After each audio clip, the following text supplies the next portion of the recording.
En el vídeo de hoy trataremos temas tan diversos como un posible choque entre Tether y las autoridades de Estados Unidos, hasta el auge de los ETF de Bitcoin que están moviendo cantidades descomunales, liderados nada menos que por BlackRock. Además, gigantes como Microsoft también podrían dar el paso al sector cripto y el mercado se está encendiendo con una batalla por el primer puesto entre Nvidia y Apple. Y cuidado, porque esta semana es una semana bomba, con resultados de 5 de las 7 magníficas y múltiples datos de empleo de Estados Unidos. Por lo que quédate, porque el vídeo viene bastante cargadito. ¡Vamos al lío! Muy buenos días, cracks, y esta semana arrancamos con un viejo food que aparece de nuevo y vuelve a las andadas. Y es que este pasado viernes Bitcoin a media tarde de golpe empezó a caer un 3% después de que el Wall Street Journal informara de que el FBI está investigando a Tether, que es la empresa que está detrás de la moneda estable más grande de todo el sector, USDT, pues esta estaría investigándola por violaciones de sanciones, actividades ilícitas y presunto lavado de dinero. Aparte también que se comentó que el Departamento del Tesoro estaría considerando sancionar a Tether. Esto realmente es el viejo food que cada X tiempo vuelve a resonar, y es como la historia de que viene el lobo, y el temor que hay siempre con esto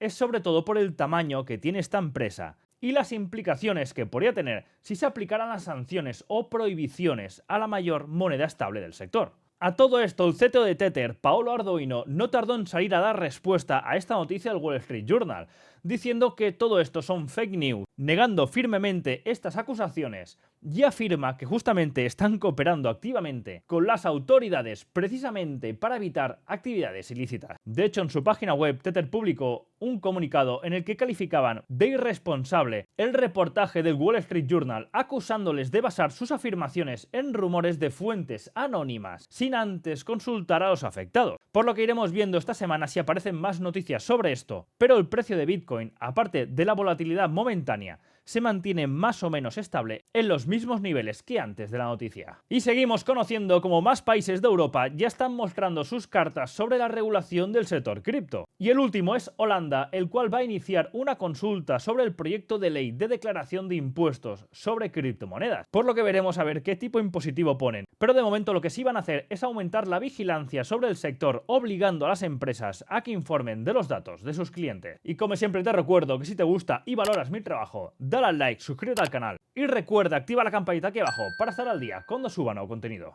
Y la semana pasada cerramos una semana muy buena por lo que respecta a los ETF de Bitcoin al contado, y es que el precio no se estará moviendo, pero las compras siguen entrando fuerte en los ETF, y mirar qué semana más verde, a excepción de solo un día. Y es que esta semana pasada se compraron más de 15.000 Bitcoin, y es bastante si lo comparamos con los poco más de 3.150 Bitcoin que los mineros extrajeron durante toda la semana pasada. Es casi un por 5 de la oferta de Bitcoins respecto a la demanda que hay en el mercado, concretamente en los ETF de Bitcoin al contado, y quien sigue comprando a manos llenas, fijaros, es BlackRock, con casi 300 millones de compras el último día de la semana pasada. Si es que mirar este gráfico, porque BlackRock no para de comprar, y el limit de BlackRock ahora ya posee el 2% del suministro total circulante del Bitcoin disponible. Hablamos de más de 400.000 unidades. Y es que solo en las últimas 2 semanas BlackRock ha comprado 34.000 nuevos Bitcoin por un valor aproximado de 2.300 millones. Y la pregunta que nos podemos hacer es que ¿esto quién lo está comprando? ¿El retail o la parte más institucional? Pues mirad este gráfico que tengo también por aquí,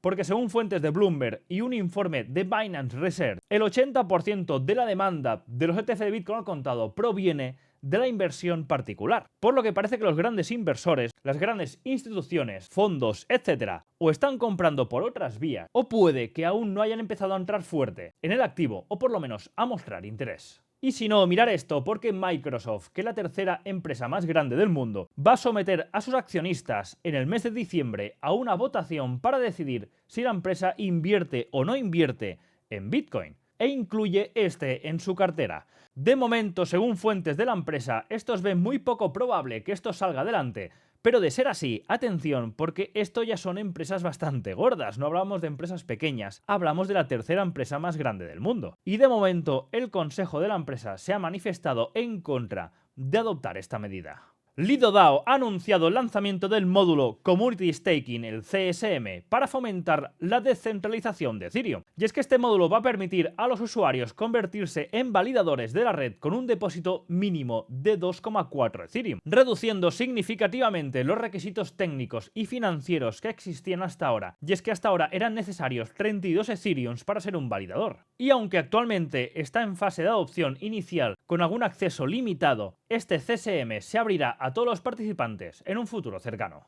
Y por último, comentar que el protocolo de Uniswap supera los 2 trillones de volumen histórico en Ethereum. Y ahora pasando a la economía, el viernes vimos un buen cierre semanal en lo que respecta al mercado americano y concretamente en el Nasdaq con un Nvidia desatado peleándose por ser la empresa más valiosa del mundo y quitarle ese puesto a Apple. Y es que aparte de esto, el viernes conocíamos el informe del consumidor de la Universidad de Michigan del mes de octubre y este alcanza el nivel más alto de los últimos 6 meses. Y las expectativas de inflación para el próximo año se mantienen en el 2,7% y la inflación a 5 años baja ligeramente hasta el 3%. Y atención para los enfermos del mercado porque la bolsa de Nueva York anuncia que están valorando ampliar el horario actual del NYSE, que es el mercado de valores, y pasar a abrir casi las 24 horas del día. Concretamente, abrirían 22 horas al día a excepción de los festivos. Y de aprobarse esto, el mercado estará abierto desde la 1:30 de la mañana hasta las 23:30 horas de la noche, horario este americano. Y esto, atención, provocará que tanto las acciones como los ETF puedan negociarse durante casi todo el día. Saltando a otra noticia, atención con esto porque Moody's cambia la perspectiva de Francia a negativa desde estable y afirma la calificación de AA2, por lo que veremos qué implicación tiene esto. Y cuidado, porque el Departamento de Comercio de Estados Unidos estaría investigando a TSMC si ésta suministró chips a Huawei a principios de este mes. Veremos cómo va evolucionando esta noticia, que puede tener un impacto bastante fuerte en el sector y más con el peso que tiene TSMC en el sector de los semiconductores. Y ahora, pasando a las acciones, arrancamos con Nvidia porque esta supera a Apple y se convierte en la empresa más valiosa del mundo, por lo que veremos una interesante y reñida pelea por ver quién es el número 1. Ahora pasando a Apple porque KeyBank rebaja la calificación de Apple a infraponderar y el precio objetivo a $200 por acción. Saltamos a Tesla, que subía más de un 3% el viernes, después de conocer que Philips Securities mejora la calificación de Tesla de vender a reducir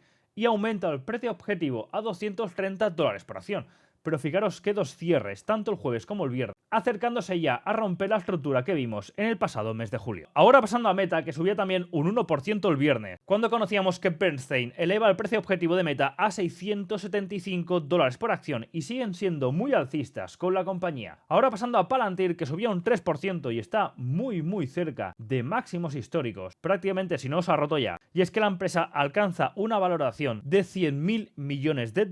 por primera vez. Y otra que también está disparada es MicroStrategy, a pesar de que el viernes bajaba un 0,64%, pero es que las acciones tocan los $240 por acción y logra un máximo de los últimos 25 años, y es que este año ya lleva una subida de más del 380% y de un 1500% si lo comparamos desde 1999. Y es que fijaros en este gráfico porque ya es la sexta acción más negociada en Estados Unidos con un volumen mayor que Amazon y que Google, por lo que cuidado con lo que está subiendo MicroStrategy. Y como siempre te recuerdo que yo para operar todos estos mercados utilizo el broker de Quanfury, que por aquí abajo te dejaré el código QR para descargar la aplicación, porque si te das de alta con el código John y fondeas la cuenta, recibirás una recompensa de hasta $250, aparte de apoyar al canal. Y ahora, pasando a ver cómo está este índice de miedo codicia al mercado tradicional, que está en 59, bajando un poco pero sigue la zona de codicia, y en criptomonedas más o menos se mantiene estable como los últimos días, en la zona de 72, en la zona de codicia. Y atención con esta semana, que la carga al diablo, semana tremenda, con muchos datos que pasaremos a repasar ahora porque arrancamos hoy lunes con las ventas minoristas en España y sobre todo cuidado porque tanto hoy lunes como miércoles conoceremos la subasta de deuda pública en Estados Unidos y esto afecta y mucho al mercado de los bonos.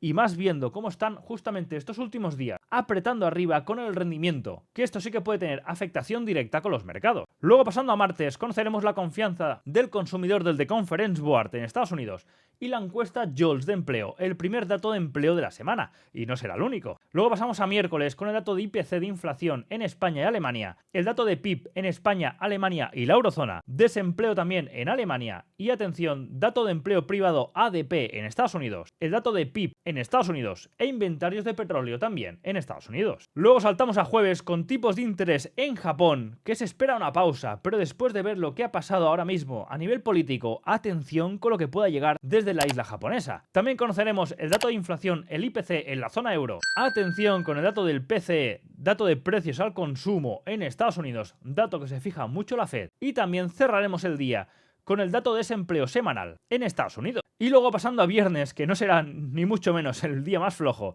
dato de PMI manufacturas en España, tasa de desempleo en Estados Unidos y atención, dato de NFP, dato de las nóminas no agrícolas de empleo también en Estados Unidos. Y esto no finaliza aquí porque también conoceremos el dato de ISM manufacturas. Y acordaros que con el cambio de horario que vimos este sábado noche aquí en España, ahora todo sucede una hora antes en Estados Unidos, por lo que las noticias son a la 1:30 hora española. Y por si esto no fuera suficiente, esta semana 5 de los 7 magníficos publicarán resultados. Esto es el 40% del SP500 publica resultados esta semana. Es que mirad el calendario porque no cabe ni una sola empresa más. Y arrancaremos los días importantes, sobre todo el martes al cierre, con resultados de Google y AMD. Luego pasamos al miércoles con resultados al cierre de Microsoft y de Meta. Y también de más empresas como Coinbase, Robinhood, etc. Y luego el jueves al cierre, resultados de Amazon, Apple y Intel. Es una semana muy cargada tanto por resultados macro como por resultados de empresas, por lo que iremos viendo qué resultados muestran, porque si estos son buenos, acordaros que una vez presentan resultados, este final de mes ya van a empezar la recompra de acciones, por tanto las empresas van a poder recomprar sus propias acciones y esto suele ser un evento alcista para los mercados. Y más cuando estamos entrando en noviembre y diciembre, que suelen ser meses bastante alcistas en los mercados. Y ahora, pasando a los gráficos, el viernes el mercado arrancó fuerte arriba, sobre todo empujado por empresas como Tesla, Apple o Google, las de siempre, pero conforme avanzaba la sesión, esta se fue deshinchando y los índices cerraron en negativo. Y es que lo que hay que vigilar es el rendimiento de los bonos, que está volviendo a tensionar arriba. Y esto perjudica sobre todo a las pequeñas empresas, porque mirar, el Russell está volviendo a tontear con los niveles del soporte cercanos a la zona de 2200. Y es que de hecho fue una semana muy mala para la amplitud y el viernes no fue una excepción. Y vimos caídas del Russell 2000 y del RSI equiponderado. Y con los resultados electorales en Japón, parece que arrancamos la semana repuntando arriba el rendimiento y veremos cómo abren hoy los mercados, porque de momento parece que esta inestabilidad que viene desde la parte asiática puede provocar un inicio de semana en rojo. Si miramos Europa y Asia, comentar que en China los legisladores se van a reunir del 4 al 8 de noviembre para hablar de estímulos y esto seguramente el mercado esté con la lupa encima para ver qué es lo que dicen y si prometen más estímulos después de la decepción entre comillas que hemos vivido con esta última serie de comunicados. Y atención con lo que pasa en Japón, porque ayer domingo tuvieron elecciones allí y sorpresa mayúscula al no ganar los que se esperaban y esto está provocando bastante inestabilidad política en el país. Y ahora habrá que ver qué afectación a nivel económico podemos ver, porque acordaros, la que ya liaron a principios de agosto los japoneses. Ahora pasando a Bitcoin, comentar que Standard Chartered Bank afirma que Bitcoin podría llegar a $125.000 a finales de este mismo año si los republicanos, o sea, si Donald Trump arrasa en las elecciones estadounidenses. Y es que estamos viendo cómo Bitcoin dentro de este lateral, presionando la parte superior, está tanteando y parece que cada vez más tiene intención de romper la parte superior. Y es que la dominancia de Bitcoin ya alcanza el 60%, que es su máximo desde 2021. Y las tenencias de las ballenas con más de 1000 Bitcoin ha alcanzado un récord histórico, por lo que parece que el precio no se mueve, pero las de siempre siguen acumulando. A nivel de gráficos, el trade que tenía largo saltó en break-even, sobre todo por la volatilidad que vimos el viernes a última hora con esta noticia de Tether y esta presunta investigación por parte del FBI que iremos conociendo esta semana, si esto realmente es cierto o es más food del Wall Street Journal. Pero esa volatilidad provocó que nos saltara el trade en break-even, por lo que ahora de momento sigo esperando a ver que el precio me diga hacia dónde tiramos, si hacia arriba o rompemos y continuamos bajando hacia abajo. Pero sigo pensando por cómo está estructurando y por las limpiezas que está ocasionando, que esto tiene más probabilidad de seguir tirando hacia arriba y atacar la parte alta de los 70.000. Por lo que a partir de ese momento y cuando limpiemos esa zona de 70.000, a ver qué reacción tiene el precio, cómo estructura, cómo consolida, para poder establecer escenario a futuros para trabajar el precio de cara al corto plazo. Pasando a Ethereum, este sigue cayendo respecto a Bitcoin y es que cae a mínimos de 42 meses, porque la tasa entre ambos, entre Bitcoin y Ethereum, ya es la más baja desde el 15 de abril de 2021. Y es que desde el julio de este año, la cotización de Ethereum respecto a Bitcoin ha caído en más de un 30%. Esto lo que nos muestra esta descorrelación, porque mientras Bitcoin está atacando la parte alta del rango, Ethereum aún no es capaz de romper la zona de la caída de agosto con todo el crash japonés, que está en la zona de 2800. Seguimos en la parte intermedia dentro de este rango, que no acaba de repuntar a pesar de la última limpieza con el FUD de Tether del viernes, que llegó a tocar este último order block y rebotó con fuerza, pero sigue este sin romper estructuras, por lo que de momento me mantendría al margen, porque me gustaría ver cierta confirmación del precio, junto también con Bitcoin seguramente atacando la parte alta, para confirmar un cambio de estructura de cara al corto plazo. A nivel de altcoins daremos un repaso general y empezaremos por XRP, porque esta ya ha roto el triángulo que comentamos, que cuidado, porque por cómo estaba rebotando después de la fuerte caída, no daba la sensación de querer recuperar un nivel alto intermedio y parecía que era más bien un ligero rebote para seguir cayendo, y así fue, y el viernes acabó de limpiar la parte baja de 0.50 y después de la limpieza de momento no hemos visto un gran rebote o una fuerte reacción para pensar que el precio se está girando. Todo lo contrario de Solana, que está fuerte, y después del retest ocasionado en el nivel roto en la zona de 160-164, que ya comentamos que era el primer punto interesante de compra para atacar la parte alta de 192-200, porque Solana, a diferencia de otras monedas, está bastante fuerte,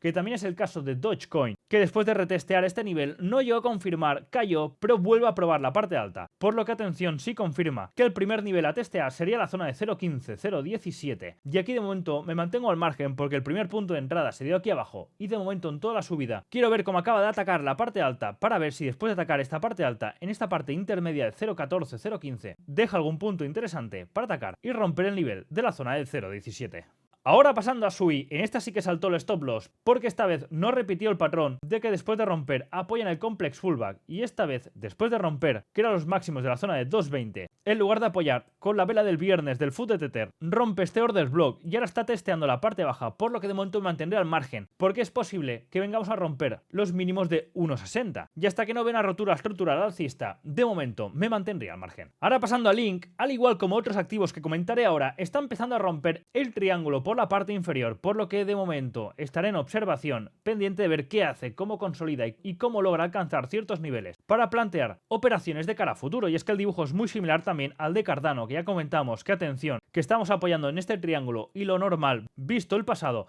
es que rompiéramos la parte inferior y ahora está retesteando este pullback, por lo que para largos me gustaría ver cómo vuelve a recuperar la zona de 0.37, porque hasta entonces de momento seguiré esperando quizás zonas más bajas por la proyección de este triángulo a la zona inferior de 0.25. Dibujo también muy similar al de Ondo. Después de dibujar este triángulo, lo rompió con violencia el viernes y está ahora retesteando el nivel de 0.70, por lo que los trades a largos de momento están en el congelador a la espera de ver alguna rotura estructural, porque es muy posible que sigamos cayendo buscando niveles inferiores de 0.60, 0.55. Y por último Aptos, este sí que está llegando al primer punto interesante de compra, que es la zona de 8.58, que sería la base de la estructura que nos llevó a romper el nivel de 10.11. Es cierto que la forma de romper el nivel y de limpiar no es muy positiva, por lo que en el caso de estar interesados en construir posición en este activo, lanzaría una parte inicial de construcción a la espera de ver alguna confirmación más buena para atacar la parte superior del 13-14. Ahora pasando a divisas, estamos a las 7 de la mañana hora española y a pesar de que Londres también ha recortado el horario,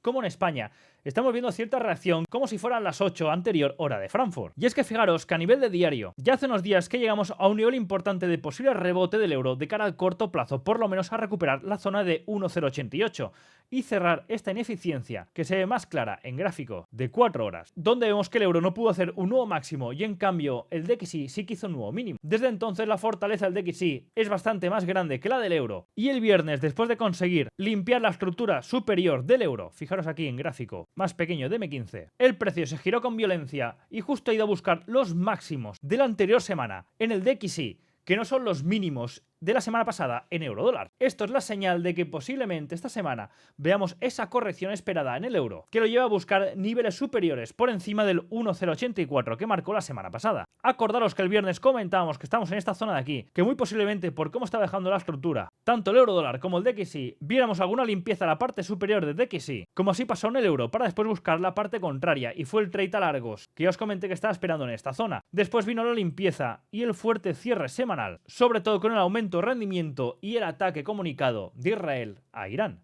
Y ahora para hoy lo que estaba esperando es la limpieza de este máximo, que ya se ha producido un fuerte rebote. Y ahora lo que estaré esperando es a la mínima que vuelva en la parte intermedia, entrar con un SL aquí abajo, buscando mitigar toda esta parte de aquí y llegar por lo menos al primer punto de interés, que es esta zona de rotura, en la zona de 1,081. Y esto significa que el DXY vuelva a la parte intermedia y a partir de aquí caiga a buscar el mínimo del rango asiático y este gap de la apertura semanal. Y por último, commodities. A diferencia de Bitcoin, que nos saltó el break-even, en el oro estuvo cerca pero no lo consiguió y seguimos largos buscando un nuevo máximo histórico en la zona de 2.758. La plata está confirmando, aguantando este nivel, que también era interesante, pero que no ejecutamos porque ya comenté que el riesgo versus beneficio no era rentable, pero sí que apoyaba mucho y me ayudaba esa dirección que acompañará al oro de cara a buscar los máximos históricos, que veremos si durante el día de hoy, después de esta fuerte limpieza de arranque de la semana, tiene toda la pinta de querer venir a buscar. Y por último, petróleo. El viernes finalmente se ejecutó esa respuesta de ataque de Israel a Irán, pero quizás no fue tan contundente como algunos activos descontaban o como el mercado preveía. Y ahora estamos viendo una apertura bastante bajista del petróleo, a la espera